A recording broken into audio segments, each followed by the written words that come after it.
Hello बच्चों, मेरा नाम है अरुण और आप देख रहे हैं यूपी बोर्ड यूट्यूब चैनल। ये द्विघात समीकरण का पार्ट 5 है। इसके पहले द्विघात समीकरण के 4 वीडियो आ चुके हैं। अगर आपने उन वीडियो को नहीं देखा है तो प्लेलिस्ट में जाकर या फिर चैनल के डिस्क्रिप्शन में उनकी लिंक दी हुई है, वहाँ से आप चारों वीडियो देख सकते हैं। ठीक, तो आज हम स्टार्ट करेंगे कि किस तरह से एक द्विघात समीकरण बनाया जाए जब क्या हो, समीकरण के मूल दिए गए हों। ठीक, तो अब इसके लिए सबसे पहले हमें क्या करना होगा कि इसका एक हमें सूत्र याद रखना होगा, और ये सूत्र हमने पहले ही भाग में बताया था पार्ट 1 में। और जिन बच्चों को भी याद नहीं है ना, वो एक बार फिर से देख लेंगे, जिससे उनका रिवीजन भी हो जाएगा। तो द्विघात समीकरण कैसे बनाया जाए जब मूल दिए हों, तो इसका एक फॉर्मूला होता है। वो क्या होता है कि एक्स स्क्वायर माइनस मूलों का योग और इसके बाद इसमें गुणा कराते हैं किसका, एक्स का। ठीक, प्लस मूलों का गुणनफल। ये हमारा फॉर्मूला होता है किसका, जब हमें समीकरण के मूल दिए गए हों और हमें द्विघात समीकरण बनाने के लिए कहा जाए बराबर 0। ठीक है बच्चों, तो अब ये फॉर्मूला तो आपको फिर से एक बार रिवाइज हो गया होगा, और इस फॉर्मूले पर हम कुछ यहाँ पर क्वेश्चन कर लेते हैं। तो चलिए देखते हैं क्वेश्चन क्या है। तो देखिए यहाँ पर जो क्वेश्चन है क्या है कि कह रहा है कि यदि समीकरण के मूल 2 और 5 हैं तो द्विघात समीकरण ज्ञात कीजिए। यहाँ पर हमें समीकरण के मूल दे दिया है क्या, 2 और 5, तो हमें द्विघात समीकरण निकालने के लिए बोला गया है। तो देखिए क्या करेंगे, हम यहाँ पर लिखेंगे हल। उसके बाद यहाँ पर लिखेंगे कि दिए गए मूल क्या है, दिए गए मूल। अब यहाँ पे मूल क्या क्या है हमारे, 2,5। अब देखिए, अब 2 मूल दिए हैं क्या है, 2,5। और 2 मूल क्यों दिए हैं, क्योंकि हमें द्विघात समीकरण निकालना, और द्विघात समीकरण में हमेशा 2 मान ही आते हैं। ठीक, तो अब देखिए क्या है कि हम जानते हैं क्या होता है, इसका सूत्र क्या होता है। इसका फॉर्मूला जो होता है द्विघात समीकरण बनाने को, क्या होता है, एक्स स्क्वायर माइनस मूलों का योग गुणे एक्स प्लस मूलों का गुणनफल बराबर 0। तो देखिए सूत्र हमने लिख लिया। अब क्या करेंगे, एक्स स्क्वायर को ज्यों का त्यों लिख देंगे माइनस, अब यहाँ पे लिखना है हमें मूलों का योग। हमारे मूल क्या क्या दिए गए हैं समीकरण में, 2 और 5। ठीक, तो अब क्या करेंगे, इन दोनों को जोड़ देंगे। क्यों, क्योंकि यहाँ पे कह रहा है मूलों का योग, तो यहाँ पे लिख देंगे 2 + 5, और ये एक्स का गुणा है बाहर, तो एक्स का गुणा करा देंगे, प्लस अब कह रहा है यहाँ पर मूलों का गुणनफल। अब मूल क्या हमारे 2 और 5, तो इन दोनों का क्या करा देंगे, गुणा, 2 × 5 बराबर 0। अब देखिए एक्स स्क्वायर को एक्स स्क्वायर लिखा रहने दीजिए, और ये क्या हो गया, 5 और 2 क्या हो गया, 7। अब 7 यहाँ पर आ गया, और 7 का गुणा एक्स से कराएंगे तो क्या आ जाएगा, 7x प्लस, अब ये 2 5 कितना होता है, 2 का गुणा जब 5 से कराएंगे 2 पंचे कितना होता है, 10 बराबर 0। और यही हमारा आंसर हो गया। तो देखा बच्चों, ये कितना आसान था। सिर्फ हमें ये फॉर्मूला याद करना है, एक्स स्क्वायर माइनस मूलों का योग गुणे एक्स प्लस मूलों का गुणनफल बराबर 0। और जैसे ही हमें फॉर्मूला याद हो गया, तो हमें जो सवाल में मूल दिए गए हैं उन मूलों को एक बार हमें यहाँ पे जोड़ देना है और एक बार गुणा करा देना है। जैसे इनको जोड़ेंगे और गुणा कराएंगे तो हमारा जो सवाल में समीकरण पूछा हुआ है द्विघात समीकरण, वो आ जाएगा, और ये हमारा क्या हो जाएगा, आंसर हो जाएगा। ठीक है बच्चों, तो चलिए अब चलते हैं अगले सवाल की ओर। तो अगला सवाल हमारा क्या कह रहा है, आइए देखते हैं। कह रहा है कि द्विघात समीकरण ज्ञात कीजिए जिसके मूल क्या है, 3 और 1/3 है। तो फिर जैसे हमें अभी यहाँ पे क्या दिया था, पहले सवाल में 2 और 5 दिए गए थे समीकरण के मूल, है ना। अब हमें क्या करना है, जो समीकरण निकालना उसके मूल क्या दिए हमें, 3 और 1/3 दिए है। ठीक, तो अब इसको हम कैसे सॉल्व करेंगे, तो यहाँ पे देखो लिखेंगे हल, और यहाँ पर लिखा जाएगा दिए गए मूल।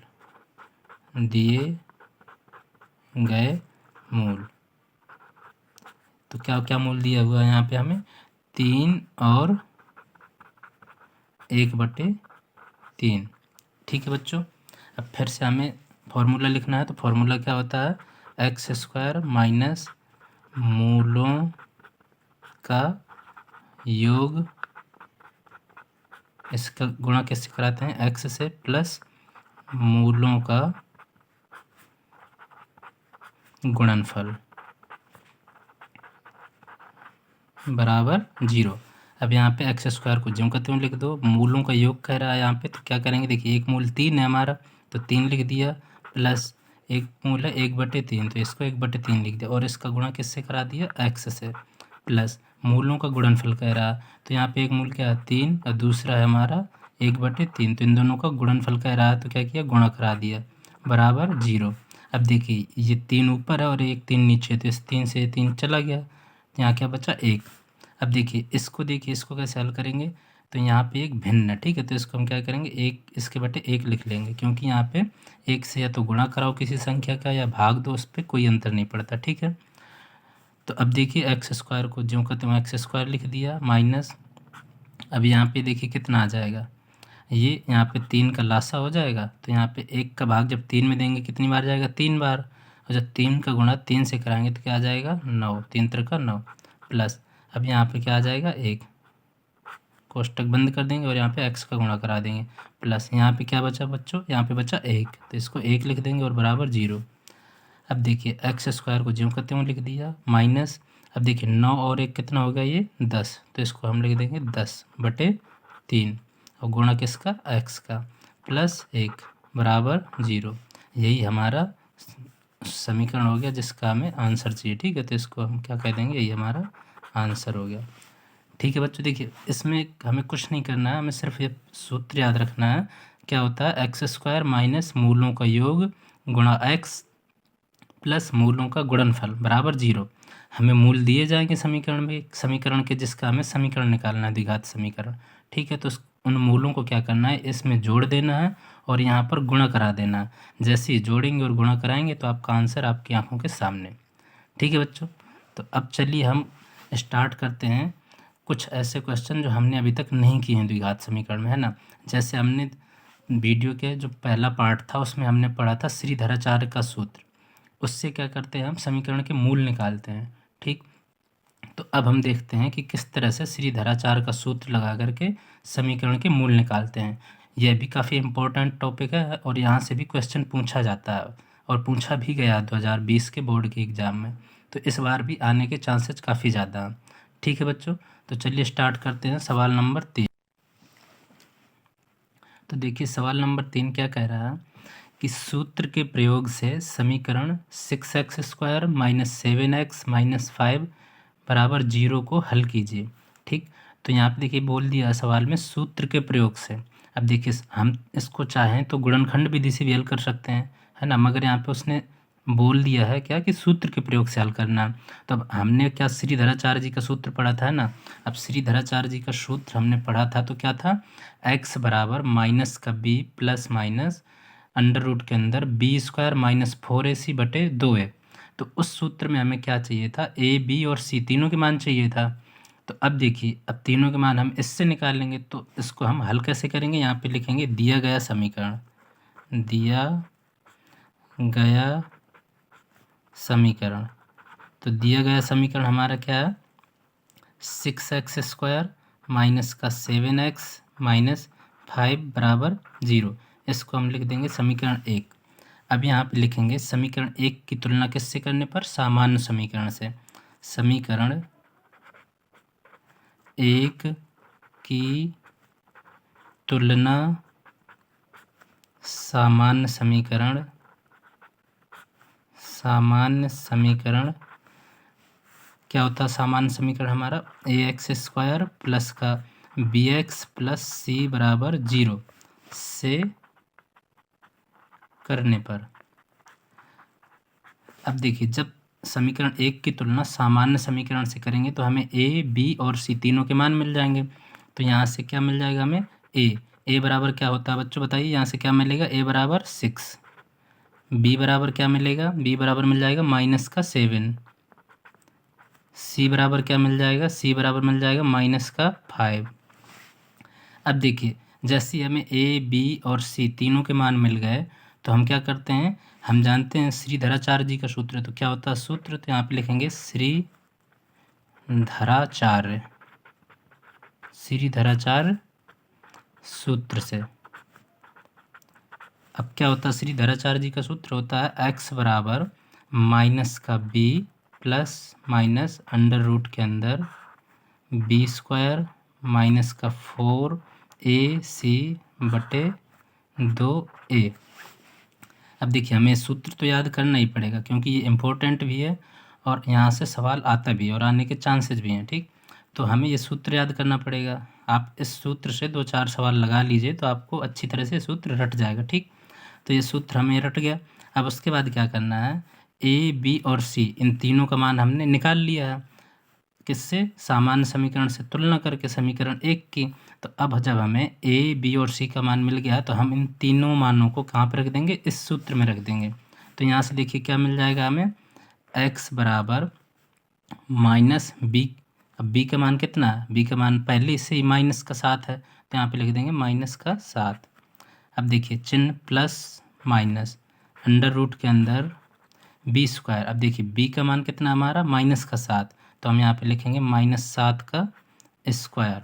ठीक, अब माइनस का चिन्ह है तो माइनस आ गया, 4 है तो 4 हो गया, इंटू ए का मान हमें कितना है यहाँ पर 6। अब फिर यहाँ पे गुणा हो जाएगा। अब सी का मान कितना है -5, तो यहाँ पे हम लिखेंगे -5, ये लिखा है यहाँ पे। ठीक, बटे 2a, तो 2 की जगह 2। अब a का मान हमारा कितना है 6, तो a का मान रख दीजिए। ठीक, तो अब यहाँ पे देखिए हमें सारे मान पता है, बस आपको क्या करना है, सिर्फ यहाँ पे इसको हल करना है। तो x बराबर यहाँ से क्या मिल जाएगा, देखो x बराबर देखिए माइनस का गुणा जब माइनस से होगा तो ये क्या हो जाएगा प्लस, तो ये प्लस लिखा नहीं जाता तो यहाँ पे क्या लिख देंगे हम 7। अब यहाँ पे प्लस माइनस का चिन्ह है तो प्लस माइनस का चिन्ह आ गया। अब अंडर रूट के अंदर देखिए क्या क्या आएगा, जब देखिए किसी भी संख्या का अगर हम स्क्वायर करते हैं और माइनस का होता है वो संख्या अगर माइनस की होती है तो क्या होता है, माइनस का स्क्वायर हमेशा प्लस होता है, तो इसको तो हम प्लस को लिखते नहीं हैं। अब ये क्या बचा यहाँ पर 7, तो 7 का स्क्वायर क्या हो जाएगा, 7 का स्क्वायर आपको पता ही होगा, 7 का स्क्वायर 49 होता है माइनस। अब देखिए 4 का गुणा 6 से करेंगे और फिर जो हमारा आएगा उसका गुणा 5 से करेंगे, और यहाँ पे देखिए माइनस का चिन्ह भी है, तो अब माइनस का गुणा जब माइनस से होगा तो ये क्या हो जाएगा, प्लस हो जाएगा, तो हम यहाँ पे पहले से प्लस लिख देते हैं। अब देखिए अभी हमारा माइनस का काम ख़त्म हो गया। अब देखिए जब 4 का गुणा 6 से करेंगे तो क्या आ जाएगा आपका 6 चौको 24, तो यहाँ पे आ जाएगा 24। ठीक, अब इस 24 का गुणा जब 5 से करेंगे तो क्या आ जाएगा 120, 24 पंचे 120।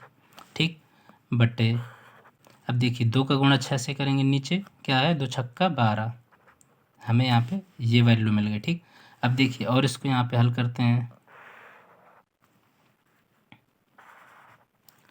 अब देखिए x बराबर क्या हमारा 7 प्लस माइनस, अब देखिए यहाँ पर 49 और 120 जुड़ जाएंगे तो ये क्या हो जाएगा, ये हो जाएगा 169 अंडर रूट के अंदर। ठीक, अंडर रूट के अंदर आ जाएगा 169 बटे 12। ठीक है बच्चों, अब देखिए 169 किसके स्क्वायर होता है, 169 हम इसको और कैसे लिख सकते हैं, इसको बराबर करके यहाँ पे लिख देंगे 7, तो ज्यों का त्यों लिखा रहेगा, प्लस माइनस ज्यों का त्यों रहेगा। और अब देखिए 169 किसका स्क्वायर होता है, ये 13 का स्क्वायर होता है ना, तो हम इसको अब ये अंडर रूट के अंदर लिखा हुआ है, तो जब यहाँ पे हम 13 का स्क्वायर लिखेंगे, जैसे ये अंडर रूट लिखा हुआ है और यहाँ पे आएगा ये 13 का स्क्वायर, तो हमने 13 का स्क्वायर कर दिया इसको बटे 12। अब देखिए अब कैसे लिख सकते हैं, x बराबर 7 तो ज्यों का त्यों रखा रहेगा, प्लस माइनस आ जाएगा। अब 13 क्या है अंडर रूट के अंदर है स्क्वायर में, तो इसका जब ये अंडर रूट के बाहर आएगा तो क्या होगा, इसका स्क्वायर ख़त्म हो जाएगा, तो यहाँ पे क्या आ जाएगा सिर्फ 13 आ जाएगा बटे 12। ठीक है बच्चों, तो अब हमारे x के मान कितने आ गए, ये आ गए। ठीक है, अब सोच रहे होंगे आप ये कैसे, ये तो एक ही मान है, तो ऐसा नहीं, यहाँ पे देखिए दो चिन्ह है, एक तो प्लस का चिन्ह है और एक माइनस का चिन्ह है, तो हम क्या करेंगे यहाँ पर एक बार प्लस ले लेंगे और एक बार माइनस, तो हमें x के दो मान मिल जाएंगे। ठीक, तो यहाँ पे हम देख लेते हैं x बराबर जब हम प्लस लेंगे तो क्या मिलेगा, देखिए x बराबर जब हम प्लस लेंगे तो ये क्या हो जाएगा 7 प्लस और ये 13, माइनस नहीं अभी ले रहे हैं, माइनस हम दूसरे वाले के लिए ले लेंगे। तो 7 + 13 कितना हो जाएगा 20। तो 20/12, एक मान हमारा 20/12 हो गया। और दूसरा मान देखिए, जब माइनस लेंगे तो ये माइनस का 13 हो जाएगा।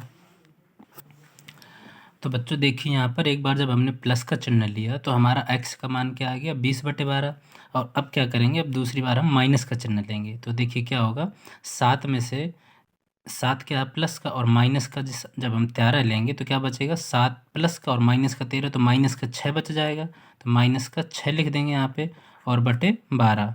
ठीक, तो ये हमारे दोनों आंसर हो जाएंगे और यही हमारा क्या हो जाएगा, दोनों समीकरण के मूल हो जाएंगे। ठीक, अगर आप चाहो तो इनको 2 से काट भी सकते हो या फिर ऐसे भी लिख सकते हो, कोई दिक्कत नहीं। ठीक है, आंसर आपके दोनों ही सही है। तो इस तरह से हमने देखा आज के द्विघात समीकरण के पार्ट 5 में कि किस तरह से हम अगर समीकरण के मूल दिए हों तो कैसे द्विघात समीकरण बनाते हैं, और अगर हमें द्विघात समीकरण दिया हो तो उसको सूत्र की सहायता से, यानी श्रीधराचार्य सूत्र की सहायता से किस तरह से उसके मूल निकालते हैं। ठीक है बच्चों, तो आशा करता हूँ कि आपको यह वीडियो अच्छा लगा होगा, और अगर अच्छा लगा है तो वीडियो को लाइक कर दीजिए, चैनल को सब्सक्राइब कर दीजिए और बेल आइकन पर भी क्लिक कर दीजिए तथा अपने दोस्तों के साथ शेयर कर दीजिए। Thank you, bye.